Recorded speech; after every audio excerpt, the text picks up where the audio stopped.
नमस्कार हजुरहरूलाई स्वागत छ नेपाल अनलाइन स्कुलको युट्युब च्यानलमा। हाम्रो च्यानलमा क्लास नर्सरीदेखि मास्टर्ससम्मका सबै सब्जेक्टका सबै भिडियोहरू उपलब्ध छन्। हजुरहरूले युट्युबमा गएर अथवा फेसबुकमा गएर नेपाल अनलाइन स्कुल भनी सर्च गरेर हाम्रो भिडियोहरू हेर्न सक्नुहुनेछ। हामीले हजुरहरूको कन्सेप्टलाई क्लियर गर्नको निमित्त कन्सेप्ट बेस्ड क्वेसनका सोलुसन साथसाथै पुराना जुन बोर्ड एक्जाममा सोधेका ओल्ड क्वेसनका सोलुसन्सको भिडियो युट्युब तथा फेसबुकमा हालेका छौँ।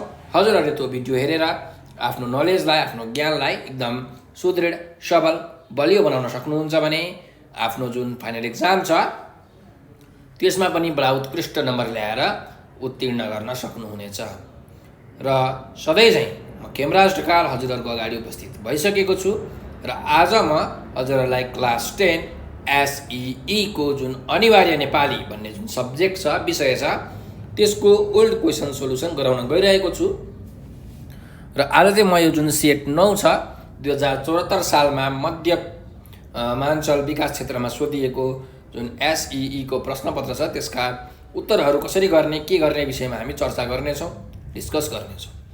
अब हेर्नुहोस्, तपाईँहरूलाई थाहा छँदैछ तपाईँलाई यो नेपालीमा चाहिँ अहिलेको सिलेबस अनुसार प्रश्न नम्बर 1 देखि प्रश्न नम्बर 18 सम्म टोटल 75 मार्क्सको क्वेसन सोधिन्छ, 75 मार्क्सको क्वेसन सोधिन्छ है, जसमा प्रश्न नम्बर 1 देखि प्रश्न नम्बर 9 सम्म व्याकरणका अभ्यासहरू छन्, व्याकरणका प्रश्नहरू छन् भने प्रश्न नम्बर 10 देखि प्रश्न नम्बर 18 सम्म नेपाली साहित्यका प्रश्नहरू छन्, जसमा गद्यांश, कवितांश, सप्रसङ्ग व्याख्या, विवेचनात्मक उत्तर, निबन्ध, चिठी लगायतका प्रश्नहरू पर्छन्। आज म तपाईँहरूलाई जुन प्रश्न नम्बर 1 देखि प्रश्न नम्बर 9 सम्म 24 मार्क्समा सोधिन्छ त्यो व्याकरणका अभ्यासहरू गराउन गइरहेको छु। र योभन्दा अगाडि मैले सेट नम्बर 1 देखि सेट नम्बर 8 सम्मका जुन व्याकरणका अभ्यास गराएर युट्युब तथा फेसबुकमा हालिसकेको छु। हजुरहरूले त्यो भिडियो एकदम ध्यानपूर्वक हेर्न सक्नुहुनेछ। र अब आजको हाम्रो जुन क्लास छ त्यो सुरु गरौँ। प्रश्न नम्बर 1 मा छ समूह क मा दिएका शब्दका अर्थ समूह क बाट पहिचान गरी जोडा मिलाउनुहोस् भनेको छ। यहाँ सुरुमा एउटा शब्द दिएको छ शिखर भनेर है। अब के हो त यो शिखर भनेको भन्दा पृथ्वीको धरातलमा भएको सबैभन्दा अग्लो भाग, सबैभन्दा उच्चतम भागलाई हामी के भन्छौँ? शिखर भन्छौँ। चुचुरो पनि भनिन्छ यसलाई हैन। नेपालको अग्लो शिखर के हो? सगरमाथा हो भनेको सबैभन्दा अग्लो भाग। सो यहाँ शिखर भनेको के हो त भन्दाखेरि हाम्रो चुचुरो, ठिक छ हो यसरी। त्यस्तै अर्को छ यहाँ शब्द उत्पीडन। उत्पीडन भनेको दुःख दिने काम हैन, कष्ट दिने काम, पीडा दिने कामलाई हामी के भन्छौँ? उत्पीडन भन्छौँ, सताउने काम क्या हैन। त्यही भएर यो हाम्रो उत्पीडन भन्ने शब्दको यहाँ अर्थ के रहेछ? सताउने काम, ठिक छ ल। तर तपाईँहरूले हेर्नुहोस् उत्तर लेख्दाखेरि कसरी लेख्नु पर्यो? यो 1 नम्बरको उत्तर हो, त्यही भएर उत्तर 1 भनेर यसरी लेख्नु होला। अनि शिखर यो भनेको के हो? चुचुरो, यसरी। त्यस्तै अर्को छ उत्पीडन, यो भनेको सताउने काम, यसरी उत्तर लेख्नु होला है।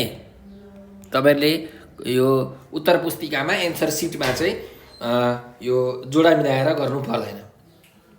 त्यस्तै अर्को छ यहाँ आसमान भन्ने। यो आसमान भन्ने शब्द चाहिँ हाम्रो आगन्तुक शब्द हो है। हिन्दीमा चाहिँ आकाशलाई के भन्छन्? आसमान भन्छन्।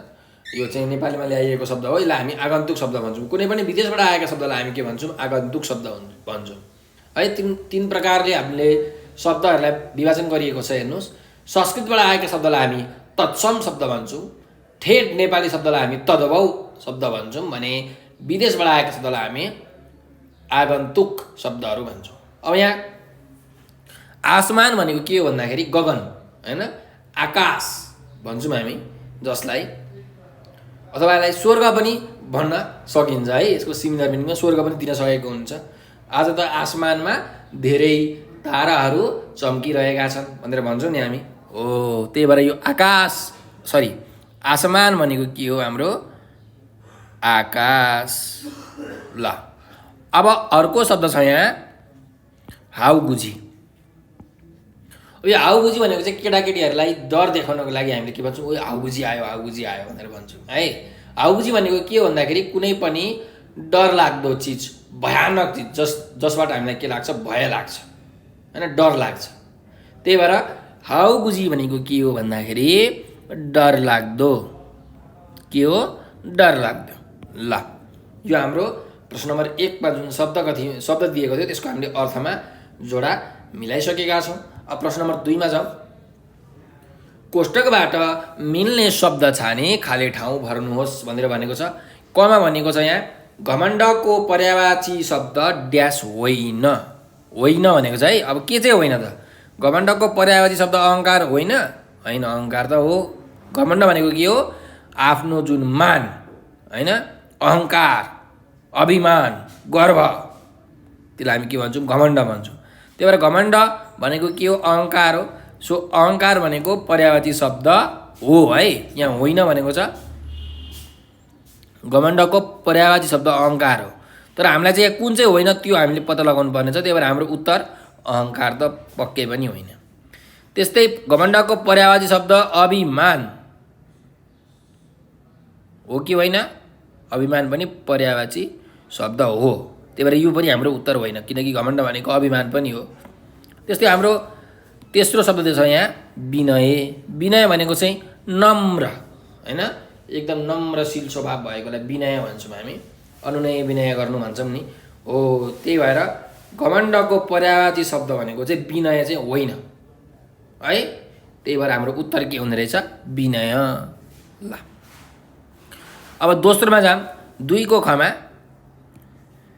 ड्यास श्रुतिसम भिन्नार्थी शब्द हुन्। अब श्रुतिसम भिन्नार्थी भनेको के हो, श्रुतिसम।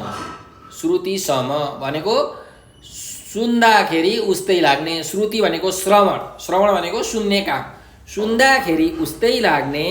तर भिन्नार्थी, भिन्नार्थी भनेको भिन्न अर्थलाई हामी के भन्छौँ, भिन्नार्थी, भिन्न अर्थ भएको। सुन्दाखेरि उस्तै लाग्ने तर बेग्ला बेग्लै अर्थ भएको, भिन्न अर्थ भएकोलाई हामी श्रुतिसम भिन्नार्थी शब्द भन्छौँ, अथवा श्रुतिसम भिन्नार्थक पनि भन्छौँ है। ल अब हेरौँ सुन्दाखेरि उस्तै लाग्ने शब्दहरू के हुन सक्छन्। तार, ताल। हेर्नुहोस् त, एउटा तार छ, अर्को ताल छ। सुन्दाखेरि नै के छ, यो बेग्ला बेग्लै छ। त्यही भएर यो त हाम्रो एन्सर होइन भन्ने कुरा हामीले थाहा पाइहाल्यौँ सुरुमै। त्यस्तै अर्को छ तिर, तिर हो। यो तिर, तिर चाहिँ हाम्रो श्रुतिसम भिन्नार्थी शब्द हो। किनकि सुन्दाखेरि के छ, उस्ता उस्तै छ, उस्तै सुनिन्छ, तिर, तिर। तर अब यसको अर्थहरू के हुन् त्यो त हामीलाई थाहा हुनु पर्यो है। यसको अर्थ म तपाईँहरूलाई यहाँ अहिले भन्छु, जानकारी गराउँछु। अब अर्को छ हाम्रो यहाँ शब्द रीतिमिति भन्ने छ। अब रीतिमिति पनि श्रुतिसम भिन्नार्थी शब्द होइन, किनकि सुन्दाखेरि नै के छ, यो बेग्ला बेग्लै छ। एउटा रीति, अर्को मिति, उस्तै उस्तै छैन। ल हाम्रो उत्तर रहेछ तिर, तिर। अब अर्थ थाहा पाउनु पऱ्यो के हो त तिर भनेको। ह्रस्वतिर भनेको के हो, दीर्घतिर भनेको के हो है। अब हेर्नुहोस्, हामी भन्छौँ नि एकातिर, दोस्रोतिर, त उतातिर पो गइसस् त भन्छौँ नि हो। यो तिर भनेको के हो भन्दाखेरि हाम्रो नामयोगी भन्छौँ यसलाई हामी। यसको मिनिङ के हुन्छ, तर्फ होइन, यो तर्फ, उतर्फ होइन। सो यो तिरको मिनिङ हुन्छ यहाँ डिरेक्सन, तर्फ होइन। त्यस्तै अर्को तिरको, यो दीर्घतिरको अर्थ के हुनसक्छ भन्दाखेरि बाण। अर्जुनले हाम्रो कर्णलाई बाण हानेर वध गरे, तीर हानेर वध गरे भनेर हामी भन्छौँ है। यो महाभारतको कथामा छ। सो यो अर्को तिर भनेको के हो, बाण हो। त्यस्तै यो अर्को तिर भनेको तट पनि भन्छौँ हामी यसलाई। तट, किनार होइन, नदीको जुन किनारा छ, छेउ भाग छ, त्यसलाई हामी तिर पनि भन्छौँ, तीर। नदीको तीर भन्छौँ नि, नदीको तट अथवा नदीको छेउ अथवा नदीको किनार है। यसरी यो तिरको चाहिँ बेग्ला बेग्लै अर्थ भइरहेको छ, तर सुन्दाखेरि के छ, उस्तै छ, तिर, तिर। त्यही भएर यो श्रुतिसम भिन्नार्थी शब्द हो भनेर हामीले थाहा पायौँ। अब 2को गमा जाउँ। स्वतन्त्रको विपरीतार्थी शब्द के हो, ड्यास हो भनेको छ। 3टा अप्सन दिएको छ। अब स्वतन्त्रको विपरीतार्थी उल्टो शब्द के हो त भन्दा यहाँ अप्सन छ स्वाधीन, पराधीन, आजाद। अब स्वतन्त्र भनेको के हो? खुल्ला रूपले काम गर्न पाउने, हैन? खुल्ला रूपले काम गर्न पाउनु पर्यो, त्यसलाई हामी भन्छौँ स्वतन्त्र, काहीँ बन्धन नभएको, नबाँधिएको, है? त्यसो भए यो स्वाधीन भन्ने छ एउटा, पराधीन छ, आजाद छ। अब आजाद भनेको तपाईँले बुझिहाल्नुहुन्छ, यो हिन्दी भाषा हो, हैन? आजाद भनेको पनि के हो? स्वतन्त्र नै हो। स्वतन्त्रको पर्यायवाची शब्द के हो? आजाद हो, है? तपाईँले हिन्दी फिल्महरूमा हेर्नुभएको होला, आजाद भनेर धेरै सुन्नुहुन्छ, हैन? यो इन्डिया चाहिँ ब्रिटिसबाट के भएको थियो? आजाद भएको थियो भनेर हामी सुन्छौँ। भन्नुको मतलब स्वतन्त्र भएको थियो ब्रिटिसबाट भनेर भन्न खोजेको। त्यही भएर यो आजाद हाम्रो के हो? उत्तर होइन। स्वतन्त्रको विपरीतार्थी शब्द आजाद होइन, है? यहाँ हामीलाई के चाहिँ हो त्यो चाहिँ पत्ता लगाउनु पर्ने छ। त्यही भएर हाम्रो यो आजाद भनेको उत्तर चाहिँ होइन। त्यस्तै अर्को छ स्वाधीन। स्वाधीन भनेको स्व अधीन, स्व प्लस अधीन, स्वाधीन। स्व भनेको आफ्नै, अधीन भनेको अब तपाईँले बुझिहाल्नुभयो, आफ्नै जो अधीनमा छ त्यसलाई हामी स्वाधीन भन्छौँ। स्वतन्त्र भनेको पनि के हो? आफ्नै तन्त्रमा, स्व प्लस तन्त्र, आफ्नै तन्त्र, आफ्नै नियममा जो छ त्यसलाई हामी स्वतन्त्र भन्छौँ। त्यही भएर स्वाधीन र स्वतन्त्र भनेको के हो? एउटै हो, पर्यायवाची शब्दहरू हुन् स्वाधीन र स्वतन्त्र। त्यही भएर हाम्रो स्वाधीन पनि के हो भन्दाखेरि उत्तर होइन हाम्रो यसको। अर्को छ पराधीन। पराधीन भनेको पर प्लस अधीन, पराधीन, अरूको अधीन। पर भनेको अरूको यदि हामी अधीनमा छौँ, अरूको हामी शासनमा छौँ भने त्यसलाई हामी पराधीन भन्छौँ, है? पर प्लस अधीन, पराधीन। त्यसो भए स्वतन्त्रको विपरीतार्थी शब्द के रहेछ? पराधीन रहेछ। स्वतन्त्र भनेको आफू एकदम खुल्ला रूपमा, पराधीन भनेको अरूको अधीनमा। स्वतन्त्रको विपरीतार्थी शब्द पराधीन, यो चाहिँ हाम्रो उत्तर हो। ल अब चौथोमा जाऊँ, 2 को घमा अनेकार्थी। ड्यास अनेकार्थी शब्द हो। अनेकार्थी भनेको अनेक प्लस अर्थ, अनेकार्थ अथवा अनेकार्थक अथवा अनेकार्थी। कुनै पनि एउटा शब्दको एकभन्दा धेरै अर्थ भयो भने, मिनिङ भयो भने त्यसलाई हामी अनेकार्थी शब्द भन्छौँ, है? अब यहाँ हेर्नुहोस्, हामीलाई अप्सन दिएको छ उत्तर, अत्तर, मन्तर। अब हेर्नुहोस्, पहिलो अप्सन छ उत्तर। अब उत्तर भनेको के हो भन्दाखेरि उत्तर भनेको एउटा दिशा हो, नर्थ डिरेक्सन भन्छौँ, हैन? उत्तर, है? एउटा दिशा हामीलाई यसले निर्देशन गरिरहेको छ उत्तर भनेको। त्यस्तै अर्को उत्तर भनेको के हो? एन्सर। कुनै पनि प्रश्नको के हुन्छ? उत्तर हुन्छ। भनेपछि हाम्रो यो उत्तर के हो? अनेकार्थी शब्द हो। यसको 2टा अर्थ हामीले पत्ता लगाइसक्यौँ। कुनै पनि शब्दको यदि एउटा भन्दा बेसी अर्थ हुने बित्तिकै, धेरै अर्थ हुने बित्तिकै त्यो हाम्रो अनेकार्थी शब्द हुन्छ, है? उत्तर भनेको एउटा डिरेक्सन, हैन? दिशा। त्यस्तै अर्को उत्तर भनेको हाम्रो एन्सर, प्रश्नको उत्तर। अब यहाँ अर्को छ अत्तर भनेको। अत्तर भनेको के भन्दाखेरि यो पनि हाम्रो आगन्तुक शब्द हो, यो फारसी शब्द हो, यो फारसीबाट आएको हो। अत्तर भनेको चाहिँ सेन्ट। हामी भन्छौँ हामी सेन्ट लगाउँछौँ नि, छर्किन्छौँ नि, हो त्यो अत्तर भनेको चाहिँ के हो? सेन्ट हो, है? अब यो मन्तर भनेको चाहिँ के भन्दाखेरि मन्त्र भन्छौँ नि हामी, श्लोक, हैन? त्यो मन्त्रलाई हामी के भन्छौँ? मन्त्र भन्छौँ, है? जस्तो कायेन वाचा मनसेन्द्रियर्वा बुद्ध्यात्मनो वा वृद्धि स्वभावत करोमि यद्यत् सकलं परस्मै नारायणायति समर्पयामि। हो यो एउटा के हो? मन्त्र हो अथवा मन्त्र, है? ल त्यही भएर यो हाम्रो उत्तर, मन्त्र पनि उत्तर होइन। हाम्रो उत्तर के रहेछ? उत्तर भन्ने नै हाम्रो यो घ नम्बरको उत्तर रहेछ, किनकि यो अनेकार्थी शब्द हो। ल अब अर्को प्रश्नमा जाऊँ। प्रश्न नम्बर 3 मा अर्थ स्पष्ट हुने गरी वाक्यमा प्रयोग गर्नुहोस् भनेर भनेको छ। हामीलाई भूपरिवेष्टित भन्ने एउटा यहाँ शब्द छ र अर्को डाँडो काट्नु भन्ने शब्द छ। अब भूपरिवेष्टित भनेको के हो त्यो हामीले बुझ्नु पर्यो, है? यदि कुनै पनि ठाउँ चारैतिरबाट भूमिले घेरिएको छ, ल्यान्डले घेरिएको छ भने त्यसलाई हामी भूपरिवेष्टित भन्छौँ, है? कतै छेउछाउमा चाहिँ समुद्रहरू छैन भने त्यस्तो खालको ठाउँलाई हामी भूपरिवेष्टित ठाउँ भन्छौँ। भनेको चारैतिर वरिपरि के छ? भूमि छ भने भूपरिवेष्टित।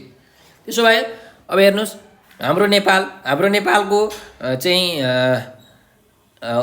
उत्तरतिर चीन छ, दक्षिणतिर, पूर्वतिर, पश्चिमतिर के छ? भारत छ, हैन? कतै समुद्र छैन, हैन, ओसियन पनि छैन, सी पनि छैन, समुद्रहरू पनि छैनन्। त्यही भएर हाम्रो नेपाल भनेको के हो? भूपरिवेष्टित राष्ट्र हो। त्यसो भए हामीले यहाँ लेख्न सक्छौँ भूपरिवेष्टितको चाहिँ वाक्य, नेपालले समुद्र नछोएको हुँदा यो भूपरिवेष्टित राष्ट्र हो भनेर यसरी तपाईँले अर्थ स्पष्ट हुने गरी वाक्यमा प्रयोग गर्न सक्नुहुन्छ है। के अरे?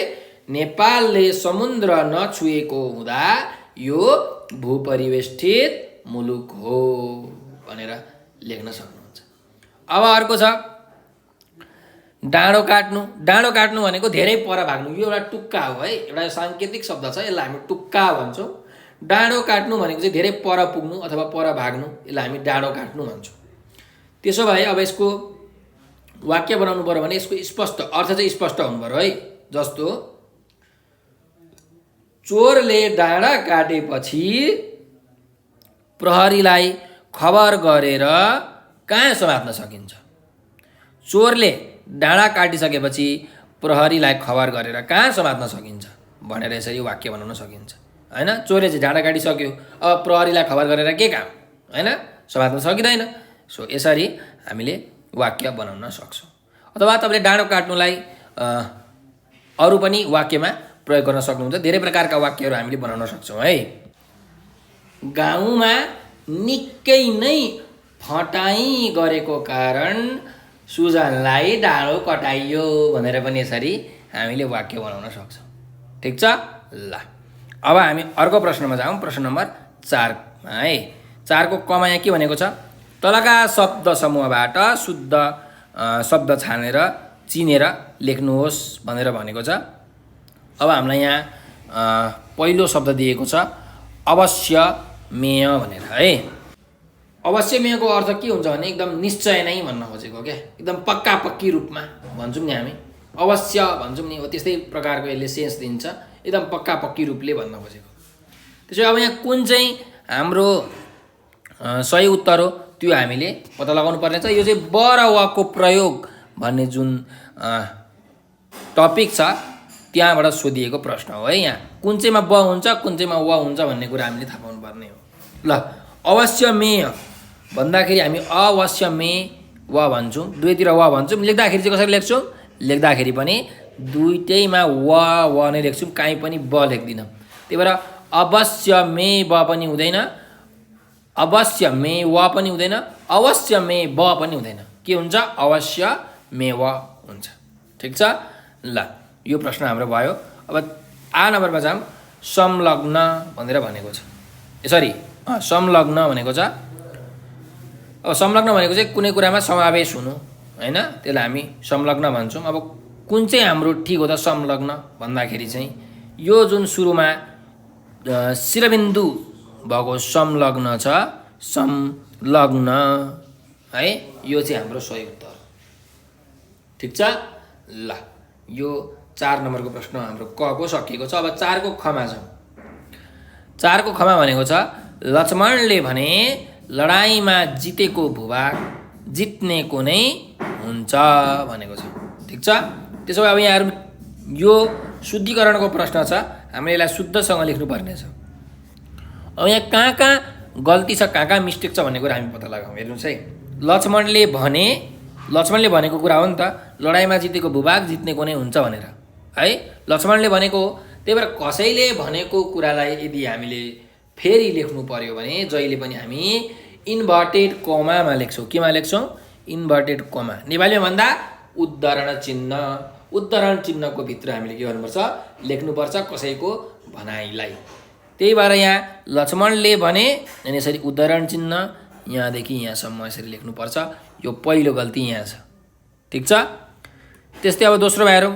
लडाइँमा जितेको भूभागको जुन यो भू छ यो दीर्घ हुन्छ, यो ह्रस्व हुँदैन है। भूभागको भू दीर्घ हुन्छ, जित्नेको नै हुन्छ। यहाँ यो नै छ जुन, यो नै भनेको के हो? निपात हो। तपोरेर नि नै, यसलाई हामी के भन्छौँ? निपात भन्छौँ।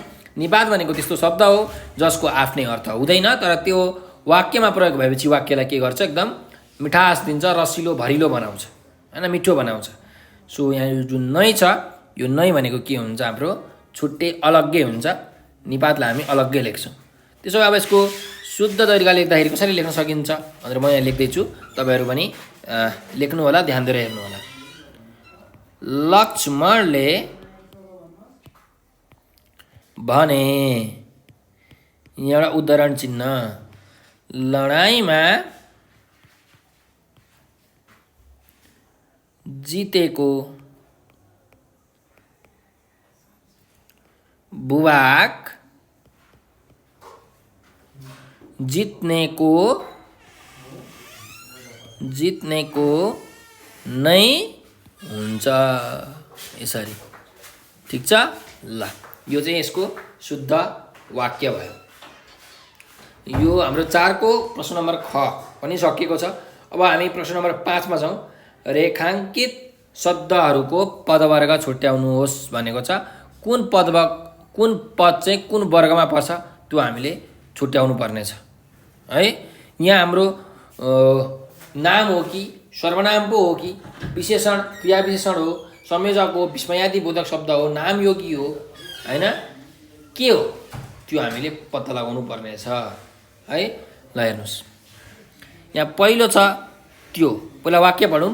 त्यो केटो पढाइमा मात्रै नभएर सामाजिक व्यवहारमा पनि निकै असल भएकाले गर्दा नै उसलाई सबैले मन पराउँछन् भनेर यसरी एउटा वाक्य छ।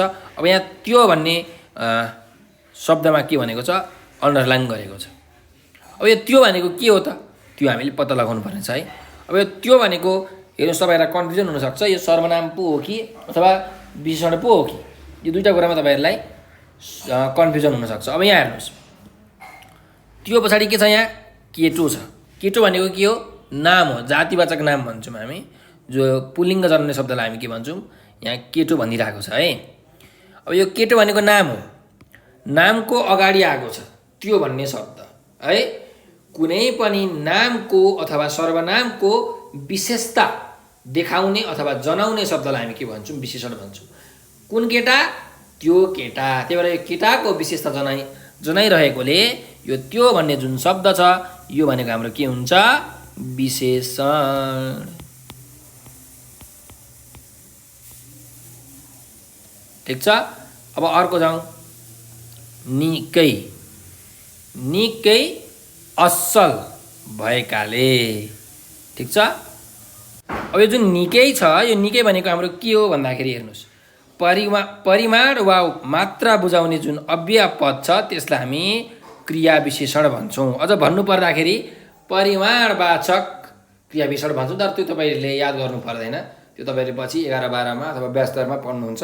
तर यो के हो, क्रिया विशेषण हो भन्ने कुरा हामीले थाहा पाउनु पर्यो।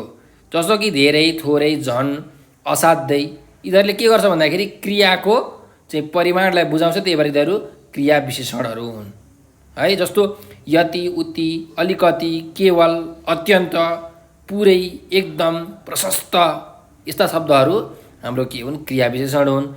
त्यही भएर यो हाम्रो के हुन्छ, क्रिया विशेषण। अब विशेषण लेख्नुहोस् अथवा योगी लेख्नुहोस्, कुरा एउटै हो। क्रिया विशेषण भन्नु र क्रियायोगी भन्नु एउटै कुरा हो, मैले यहाँ यसलाई क्रियायोगी लेखेँ। अब अर्को यहाँ छ नै।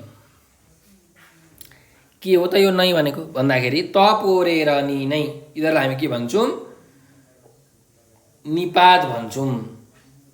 त्यस्ता खालके शब्द जुन शब्दको आफ्नै अर्थ चाहिँ हुँदैन तर वाक्यमा प्रयोग भएर वाक्यलाई चाहिँ एकदम मिठास दिने, मिठो बनाउने, रसिलो बनाउने शब्दलाई हामी के भन्छौँ, निपात भन्छौँ।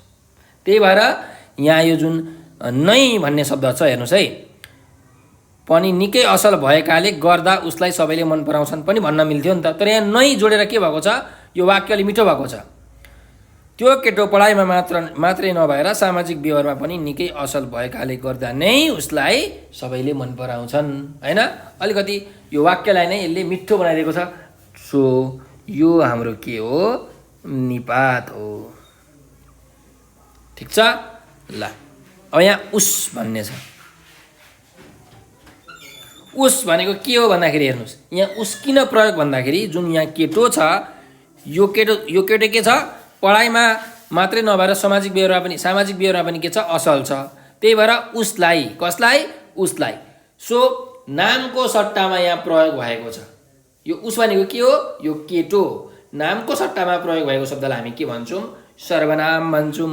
त्यही भएर यो उस भनेको यहाँ के छ, सर्वनाम छ। ठिक छ ल। अब अर्कोमा जाउँ, मन।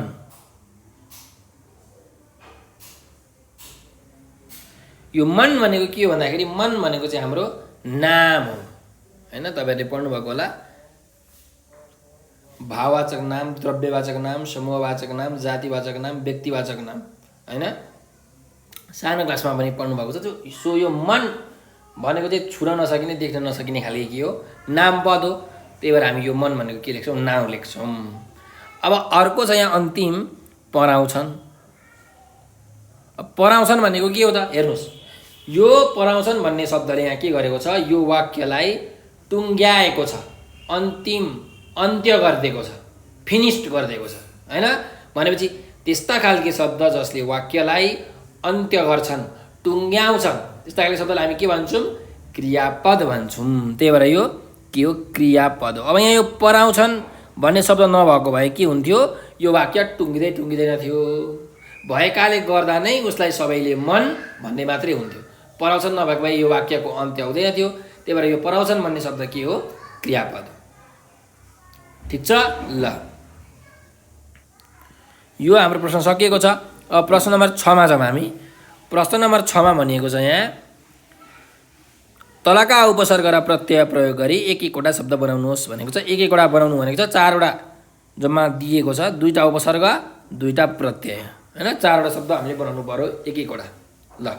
अब यहाँ परि भन्ने के छ, उपसर्ग छ। अब उपसर्ग भनेको के हो भन्दाखेरि हेर्नुहोस्, कुनै पनि मूल शब्दको अगाडि अथवा कुनै पनि आधार शब्दको अगाडि जोडिएर आउने शब्द अथवा भाषिक एकाइलाई हामी के भन्छौँ, उपसर्ग भन्छौँ। ठिक छ। अब यो जुन परि छ, यो परि भन्ने उपसर्ग लगाएर हामी एउटा शब्द बनाऊ, परि प्लस अटन, पर्यटन।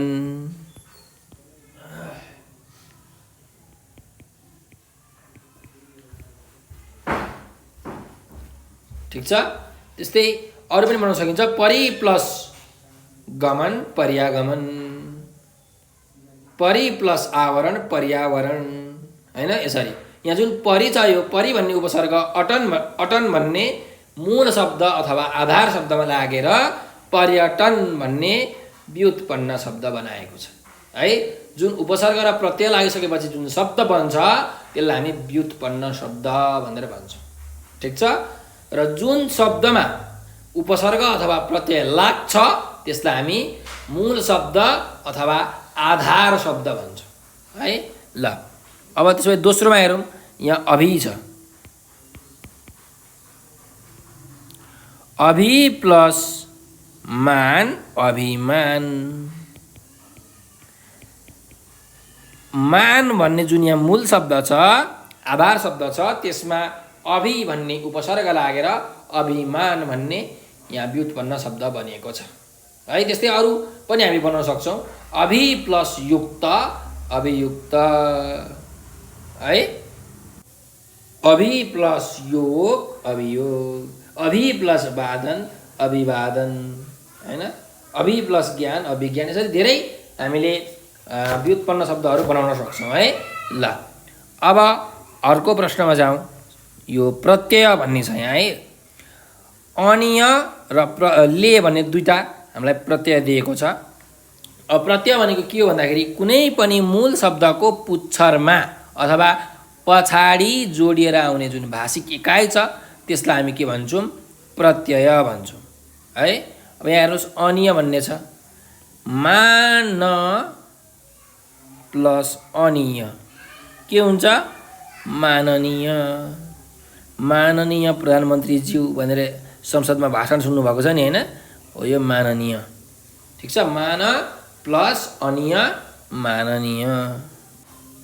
त्यस्तै अरू पनि हामीले यसको लेख्न सक्छौँ है। श्रु प्लस अनिय, श्रवणीय। रम प्लस अनिय, रमणीय, पूज प्लस अनीय पूजनीय, पठ प्लस अनीय पठनीय। यसरी धेरै प्रकारको हामीले व्युत्पन्न शब्दहरू चाहिँ बनाउन सक्छौँ है। ल अब अर्को छ यहाँ ले भन्ने प्रत्यय है। अब ले भन्ने प्रत्यय लगाएर हामीले बनाऊ के हुनसक्छ, गाउँ प्लस ले गाउँले है। गाउँ प्लस ले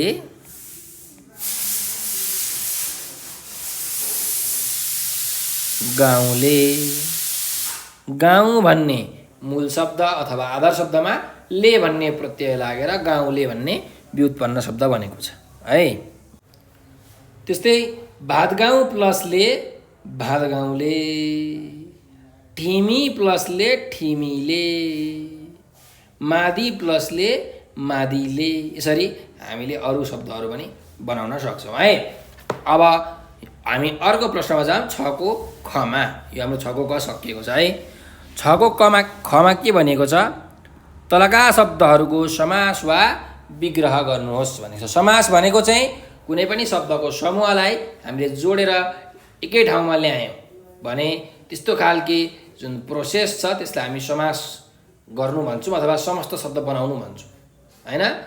अब विग्रह भनेको चाहिँ के हो भन्दाखेरि कुनै पनि एउटा शब्द छ, त्यो शब्दले भन्न खोजेको कुरालाई हामीले अलिकति लम्बाएर चौडाएर डिस्क्रिप्टिभ फर्ममा यदि लेख्यौँ भने त्यसलाई हामी विग्रह गर्नु भन्छौँ। अब यहाँ हेर्नुहोस्, शब्द छ माछाको जस्तो पुच्छर भएको भनेर भनेको छ। यो चाहिँ हाम्रो विग्रह गरेको छ। यसलाई चाहिँ हामीले समास गर्नुपर्ने छ, समस्त शब्द बनाउनु पर्ने छ। भनेपछि माछाको जस्तो पुच्छर भएकोलाई हामी के भन्छौँ, माछा पुच्छरे हैन। हाम्रो एउटा हिमालको नाम हो यो माछा पुच्छरे है। त्यस्तै त्यो हिमालको चाहिँ पुच्छर माछाको जस्तो छ अरे, त्यही भएर माछाको जस्तो पुच्छर भएको के हुने रहेछ, माछा पुच्छरे। ठिक छ ल। अब अर्को यहाँ शब्द दिएको छ दोभान भनेर। यो दोभान भनेको चाहिँ हाम्रो के हो, समस्त शब्द हो। यसलाई चाहिँ हामीले के गर्नुपर्ने छ, विग्रह गर्नुपर्ने छ। के हो त दोभान भनेको, जस्तो दो बाटो तपाईँले सुन्नुभएको छ, दुईवटा बाटो जुन जोडिएको ठाउँ छ, दुईवटा बाटोको सङ्गमलाई हामी दो बाटो भन्छौँ। त्यसै दोभान भनेको चाहिँ दुईवटा नदीको जुन सङ्गम छ, जुन जोडिएको ठाउँ छ, त्यसलाई हामी के भन्छौँ, दोभान भन्छौँ। त्यही भएर यहाँ लेख्नुहोस्, दोभान भनेको के हो, दुई नदीको सङ्गम, नदीको सङ्गम भनेको के हो, दोभान। ल यसरी यो प्रश्न नम्बर हाम्रो 6 को ख पनि सकिएको छ है। अब प्रश्न नम्बर 7 मा जाउँ। कोष्टकमा दिएका धातु र सङ्केतका सहायताले खाली ठाउँभरि वाक्य पुरा गर्नुहोस् भनेर भनेको छ। हामी सानोमा पौडी खेल भन्ने यहाँ धातु छ र अभ्यस्त भूत छ है। भूतकालको अभ्यस्त पक्ष छ। हाम्रो भूतकालमा 5 वटा पक्ष, सामान्य पक्ष, अपूर्ण पक्ष, पूर्ण पक्ष, अज्ञात पक्ष, त्यस्तै अभ्यस्त पक्ष। अब अभ्यस्त पक्ष भनेको चाहिँ के भन्दाखेरि हामीले पहिले गरेको काम, अगाडि धेरै अगाडि गरेको कामलाई हामी के भन्छौँ, अभ्यस्त पक्ष भन्छौँ। जस्तो म सानोमा के गर्थेँ, गाडी खेल्थेँ।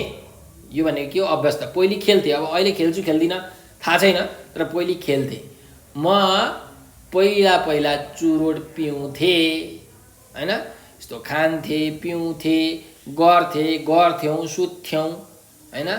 यस्ता शब्दहरू जुन छन् यो अभ्यस्त भूतकालका शब्दहरू।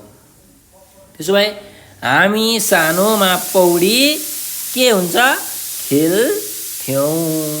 हामी सानोमा पौडी खेल्थ्यौँ, त्यही भएर खेल्थ्यौँ। हामी भएकोले यहाँ चन्द्रबिन्दु। ठिक छ, यसरी हामीले लेख्न सक्छौँ। त्यस्तै अर्को छ यहाँ, किसानहरू धान झार भनेर भनेको छ र अपूर्ण वर्तमान छ। वर्तमान कालमा हुनु पर्यो र अपूर्ण पक्ष। अपूर्ण पक्ष भनेको चाहिँ तै दै यदि प्रयोग भएको छ कुनै पनि धातुमा भने त्यस्तो खालके जुन पक्ष छ त्यसलाई हामी अपूर्ण पक्ष भन्छौँ। कुन तरफ वर्तमान वर्तमान भनेको अहिले भनेपछि किसानहरू धान झार्दै छन् झार्दै भनेको के हो अपूर्ण पक्ष छन् भनेको वर्तमान झार्दै थिए भनेको भए अपूर्ण भूत झार्दै हुनेछन् भनेको भए अपूर्ण भविष्यत हुन्थ्यो त्यही भएर झार्दै छन् यो चाहिँ अपूर्ण वर्तमान त्यही भएर लेख्नुहोस् झार्दै छन् किसानहरू धान झार्दैछन् ल अब गमा हेर्नुहोस् के छ यहाँ म राम्ररी पढ भनेर भनेको छ पढ भन्ने धातु छ र इच्छार्थ भन्ने हामीलाई के दिएको छ सङ्केत दिएको छ भनेपछि हाम्रो अर्थको आधारमा वाक्यलाई सामान्यार्थ आज्ञार्थ इच्छार्थ सम्भावनार्थ प्रेरणार्थमा के गरिएको छ विभाजन गरिएको छ अब इच्छार्थ भनेको चाहिँ के हो भन्दाखेरि हामीले इच्छा देखाउनु पर्यो म राम्ररी अब के गर्नु पर्यो मैले त पढ्नु पर्यो आफैलाई एकदम होइन अब म चाहिँ पढ्नुपर्छ है भन्ने कुरा देखाउनु पर्ने छ सो कसरी देखाउन सकिन्छ हेर्नुहोस् म राम्ररी पढौँ यो भनेको के हो इच्छार्थ हो यदि सामान्य अर्थ भएको भए म राम्ररी पढ्छु हुन्थ्यो सम्भावना अर्थ भएको भए म राम्ररी पढौँला भनेर भनिन्थ्यो इच्छार्थ भएकोले म राम्ररी पढौँ ठिक छ ल अब आज राम्ररी घाम लाग भन्ने धातु छ सम्भावनार्थ भनेको छ सम्भावनार्थ भनेको सम्भावना देखाउनु पर्ने प्रोबाबिलिटी पोसिबिलिटी भन्छौँ नि हामी हो त देखाउनु पर्ने त्यसो भए आज राम्ररी घाम लाग्ला लाग्न पनि सक्छ नलाग्न पनि सक्छ तर हामीले के लेख्नु पर्यो आज राम्ररी घाम लाग्ला यो चाहिँ हाम्रो सम्भावनार्थ भयो लाग्न पनि सक्छ नलाग्न पनि सक्छ तर लाग्ला है ल हाम्रो 7 नम्बरको प्रश्न पनि सकिएको छ अब हामी प्रश्न नम्बर 8 मा आयौँ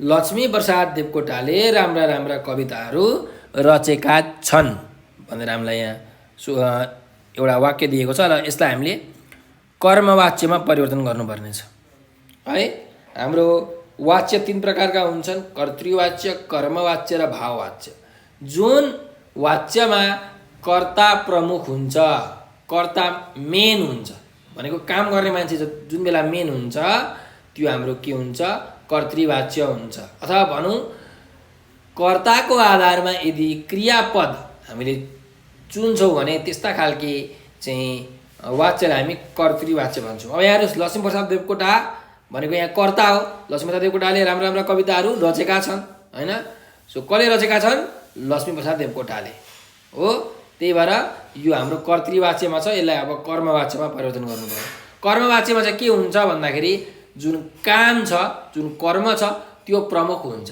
भन्नुको मतलब हाम्रो जुन क्रियापद हुन्छ अथवा क्रिया हुन्छ त्यो चाहिँ कर्मको आधारमा हुन्छ कामको आधारमा हुन्छ अब यहाँ कविताहरू के भएको छ रचिएको छ हो कि होइन त्यसो भएर हाम्रो यहाँ कर्म भनेको कविताहरू हो काम भनेको त के हो कविताहरू लक्ष्मीप्रसाद देवकोटाको काम हो सो यसलाई लेख्नुपर्दा लक्ष्मी प्रसाद देवकोटाद्वारा राम्रा राम्रा कविताहरू रचिएका छन् है ल अब यहाँ लेख्नुहोस् लक्ष्मीप्रसाद देवकोटाद्वारा राम्रा राम्रा कविताहरू रचिएका छन् यसरी तपाईहरुले लेख्न सक्नुहुन्छ ठीक छ ल मैले चाहिँ नअटेर नलेखेको यहाँ लेख्नु पर्यो लक्ष्मी प्रसाद देवकोटाद्वारा भनेर यहाँ लेख्नुस् है ल अब त्यसपछि अर्को छ 8 को ख मा बहिनी फूल टिप्छे भनेर भनेको छ र प्रेरणार्थकमा परिवर्तन गर्नुपर्ने छ भन्नुको मतलब कसैको प्रेरणा पाएर बहिनीले फूल टिप्नु पर्ने छ टिप्छे है भनेपछि कसैले उलाई के दिनु पर्यो प्रेरणा दिनु पर्यो काम लगाउनु पर्यो भन्न खोजेको त्यसो भए बहिनी फूल टिप्छे भनेपछि यसको प्रेरणार्थमा के हुन्छ म बहिनीलाई है बहिनीलाई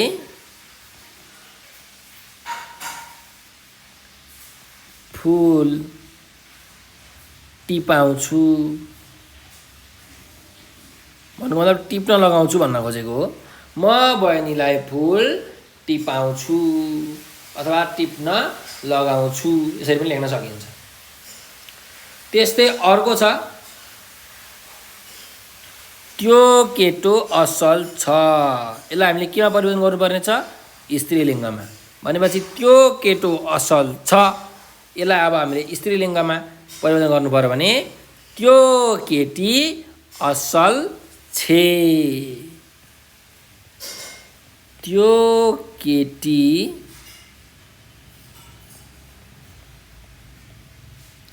असल छे। अब त्यो केटी असल छिन् भनेर हामी लेख्न पाउँदैनौँ, किनकि त्यहाँ आदर परिवर्तन भयो। यहाँ यो प्रश्न निम्न आधारमा दिएको छ, छिन् भनेपछि सामान्य आधार भयो है। त्यसरी हामीले परिवर्तन गर्न मिल्दैन। हामीलाई यहाँ लिङ्ग मात्रै परिवर्तन गर्नु भनेको छ। सो पुलिङ्गलाई हामीले स्त्रीलिङ्ग बनाउने हो। केटीको ठाउँमा केटी, छको ठाउँमा छे। ल अब 8 को घमा जाउँ। तिमीले गीत गाएर म नाच्छु भनेर भनेको छ। अनि यसलाई संयुक्त वाक्यमा के भनेको छ? परिवर्तन गर्नु भनेको छ। हाम्रो वाक्य 3 प्रकारको हुन्छ। एउटा सरल वाक्य, अर्को मिश्र वाक्य, अर्को संयुक्त वाक्य। यो हामीलाई जुन तिमीले गीत गाएर म जान्छु भनेर भनिएको छ यो सरल वाक्यमा छ। जुन पनि अहिले तपाईँहरूले वाक्य यहाँ पढ्नुभएको छ सबै सरल वाक्य छ। हामी सानोमा पढी खेल्थ्यौँ, किसानहरू धान झार्दैछन्, म राम्ररी पढौँ, सबै सरल वाक्यमा छ। अब मिश्र वाक्यमा के हुन्छ भन्दा जब तब जसरी त्यसरी यसरी यी शब्दहरू चाहिँ के हुन्छन्? प्रयोग हुन्छन्। अनि संयुक्त वाक्यमा चाहिँ के हुन्छ भन्दाखेरि कुनै पनि यदि दुईटा वाक्यलाई जोड्नु पर्यो भने संयोजकको प्रयोग हुन्छ। भन्नुको मतलब र, अनि, तापनि, पनि भन्ने जस्ता शब्दहरू प्रयोग हुन्छन्। त्यसो भए अब हेर्नुहोस्, हामीले यसलाई संयुक्त वाक्यमा परिवर्तन गर्नुपर्ने छ। तिमीले गीत गाएर म नाच्छु। अब यसलाई संयुक्त वाक्यमा परिवर्तन गर्दा के हुन्छ? तिमीले गीत गाऊ अनि म नाच्छु, यसरी हामीले लेख्न सक्छौँ है। तिमीले गीत गाऊ अनि म नाच्छु। यहाँ अनि भन्ने जुन संयोजक यहाँ प्रयोग भयो, यो संयोजकले दुईटा वाक्यलाई जोड्यो। तिमी गीत गाऊ म नाच्छु हैन। त्यही भएर यो हाम्रो के हो? संयुक्त वाक्य हो भन्ने कुरा हामीले यहाँबाट थाहा पायौँ। ल अब हामी यो व्याकरणको अन्तिम प्रश्न नम्बर 9 मा आएका छौँ। प्रश्न नम्बर 9 मा के भनेको छ? सामान्य भविष्यकालका फरक फरक क्रियापदको प्रयोग गरी तपाईँ भावी योजना 3 वाक्यमा लेख्नुहोस् भनेर भनेको छ। क्वेसनमा के छ? सामान्य भविष्यकाल हुनु पर्यो, फरक फरक क्रियापद हुनु पर्यो, हाम्रो भावी योजना हुनु पर्यो, भविष्यको योजना हुनु पर्यो, त्यस्तै कतिवटा वाक्य हुनु पर्यो? 3 वाक्य हुनु पर्यो। यो 4वटा कुरा याद राख्नु पर्यो। ठिक छ। अब यसमा मेन भनेको के भन्दाखेरि सामान्य भविष्यकाल। सामान्य भविष्यकालमा लेख्नु पर्यो, भविष्यमा लेख्नु पर्यो है। भविष्यकालको 3टा पक्ष, सामान्य पक्ष, अपूर्ण पक्ष, पूर्ण पक्ष। हाम्रो चाहिँ सामान्य पक्षमा, जस्तो म खानेछु, गर्नेछु, सुत्नेछु। हामी खानेछौँ, गर्नेछौँ, सुत्नेछौँ, उठ्नेछौँ। तिमीहरू खानेछौ, गर्नेछौ, सुत्नेछौ। यसरी हामी यो चाहिँ के हो? भविष्यकालमा हो, सामान्य भविष्यकालमा। ठिक छ। ल अब लेखौँ हाम्रो भावी योजना है। के को बारेमा छ? हाम्रो भविष्यको योजना के छ त्यो विषयमा हामी लेख्नुपर्ने छ। ल अब म चाहिँ के लेख्छु भन्दाखेरि म एउटा सानो उदाहरण दिन्छु। म एसई परीक्षा पछि टेक्निकल सब्जेक्ट लिनेछु भनेको प्राविधिक विषय लिनेछु। जस्तो सिभिल इन्जिनियरिङ हुन्छ हैन, इन्जिनियरिङको, ओभरसियरको, यस्ता यस्ता सब्जेक्टहरूलाई हामी टेक्निकल सब्जेक्टहरू भन्छौँ। सो लेख्नुहोस् म एसई परीक्षा पछि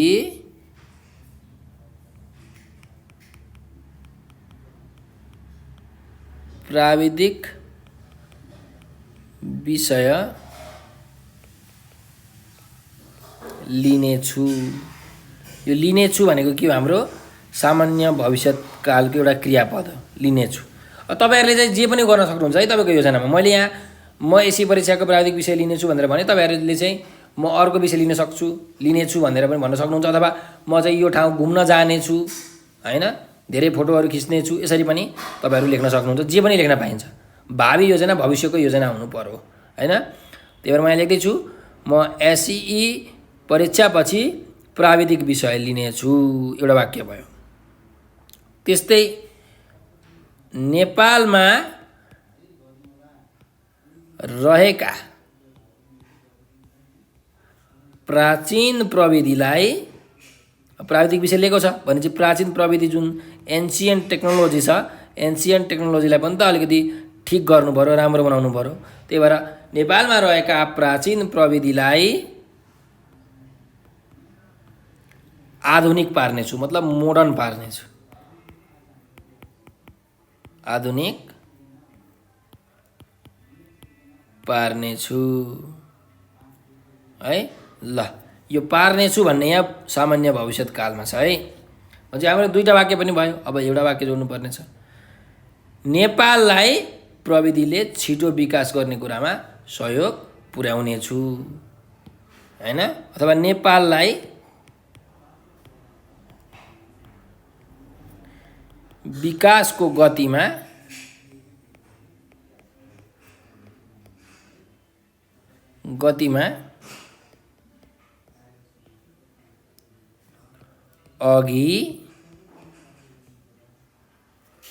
अधि भयो है, अघि बढाउनेछु।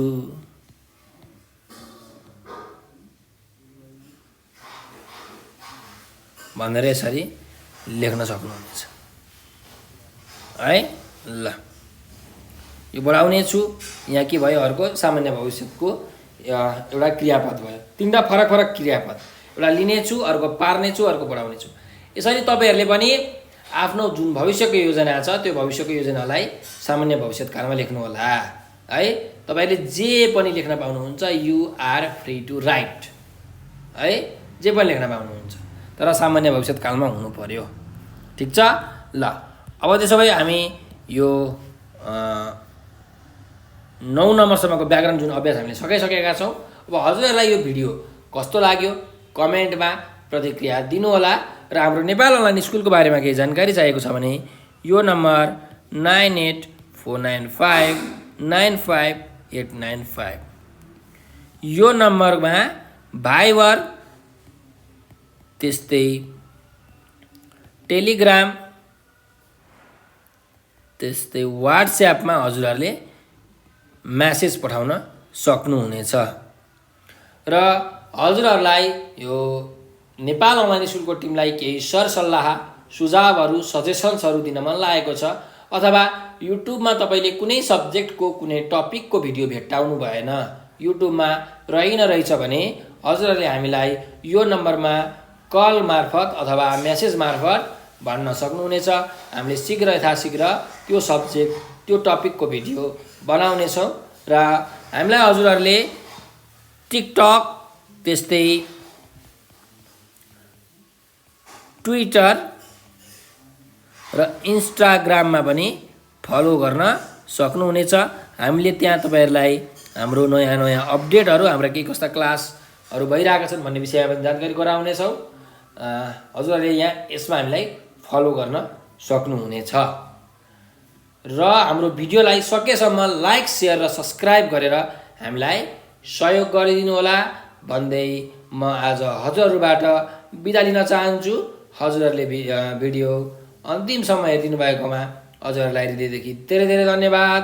स्वस्थ रहनुहोस्, व्यस्त रहनुहोस्, मस्त रहनुहोस्।